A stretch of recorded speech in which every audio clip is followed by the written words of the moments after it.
Assalamualaikum warahmatullahi wabarakatuh. Anak-anak ibu 3B yang solehah, insya Allah hari ini kita akan belajar tentang perubahan energi. Allah menciptakan perubahan energi agar bermanfaat bagi manusia. Dengan adanya perubahan energi, manusia dapat melakukan berbagai macam kegiatan, seperti makan, berolahraga, melakukan pekerjaan rumah, bekerja, belajar, dan lain sebagainya. Hampir seluruh kegiatan manusia dilakukan dengan memanfaatkan perubahan energi. Mungkin hanya energi cahaya dan panas yang berasal dari matahari yang dapat kita rasakan manfaatnya secara langsung. Contohnya, membuat bumi menjadi terang pada siang hari, menghangatkan suhu bumi. Kemudian, panas matahari juga digunakan untuk mengeringkan pakaian dan lain sebagainya. Energi tidak dapat dimusnahkan, namun berubah menjadi bentuk energi lain. Perubahan energi yang akan kita bahas di subtema 2 adalah perubahan energi kimia dan perubahan energi listrik. Perubahan energi kimia. Perubahan energi kimia dibagi menjadi 4. Yang pertama, perubahan energi kimia menjadi energi panas. Contohnya adalah gas LPG dan minyak tanah pada kompor. Ketika kita menyalakan kompor gas atau kompor minyak, maka kompor atau gas tersebut akan keluar api. Nah, api tersebut digunakan untuk kita memanaskan peralatan yang kita gunakan untuk memasak. Kemudian yang kedua, perubahan energi kimia menjadi energi gerak. Contohnya pada kereta uap, kemudian pada mobil dan motor. Ya, sumber energi pada mobil atau motor adalah bensin. Ketika mobil atau motor diisi dengan bensin, maka mobil dan motor kita bisa bergerak. Kemudian yang ketiga, perubahan energi kimia menjadi energi listrik. Contohnya adalah baterai.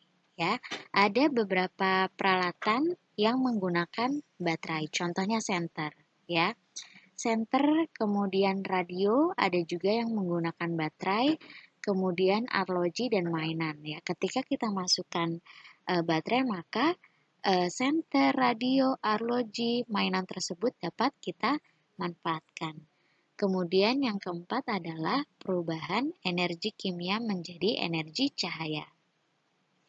Contohnya adalah pada lilin dan lampu minyak. Lilin ketika kita bakar maka dia akan bercahaya, akan bisa menerangi ruangan yang gelap. Seperti itu pun lampu minyak.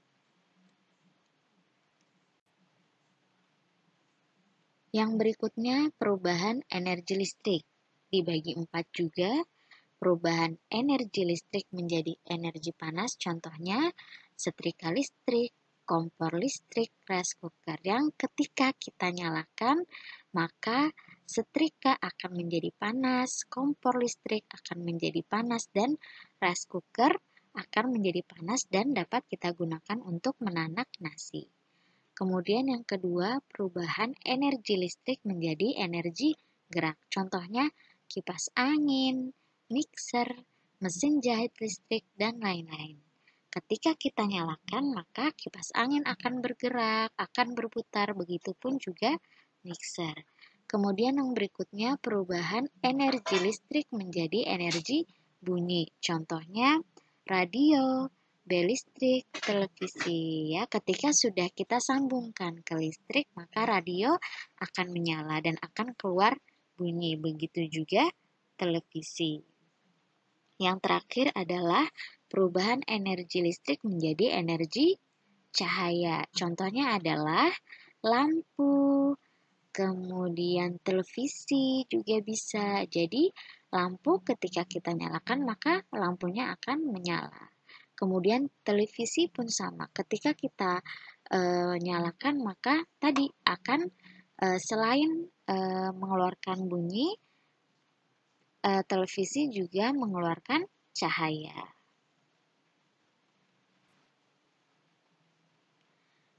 Kemudian ada perubahan energi lainnya. Yang pertama, energi gerak menjadi energi bunyi, contohnya gitar listrik dan drum, serta lain-lainnya. Kemudian energi cahaya menjadi energi listrik, contohnya adalah pembangkit listrik tenaga surya yang memanfaatkan matahari sebagai sumber listrik. Kemudian yang terakhir, energi gerak menjadi energi listrik, contohnya pembangkit listrik tenaga air dan angin. Ya, jadi pembangkit listrik tenaga air memanfaatkan aliran air untuk diubah menjadi listrik. Begitupun dengan angin. Sumber energi merupakan karunia Allah untuk dimanfaatkan dalam kehidupan. Salah satu bentuk syukur adalah dengan menjaga kelestarian energi dan juga menggunakan dengan bijaksana. Salah satunya adalah dengan menggunakan kendaraan yang ramah lingkungan. Di sekitar kita masih banyak orang yang menggunakan energi untuk hal baik dan bekerja untuk orang banyak. Contohnya, pertama, petani menyediakan sumber makanan yaitu beras. Kemudian, orang yang bekerja di pusat pembangkit listrik. Ada juga orang yang bekerja di pertambangan minyak bumi dan batu bara, serta orang yang bekerja menyediakan bahan pakaian untuk manusia. Hal yang bisa dilakukan adalah dengan menghargai jasa orang-orang tersebut. Menghargai jasa orang lain adalah sikap terpuji dan sesuai dengan Pancasila sila kelima yang berbunyi keadilan sosial bagi seluruh rakyat Indonesia. Alhamdulillah, cukup sampai di sini anak-anak materi di subtema 2. Semoga Allah mudahkan kalian dalam memahami materi hari ini. Barakallahu fikum. Assalamualaikum warahmatullahi wabarakatuh.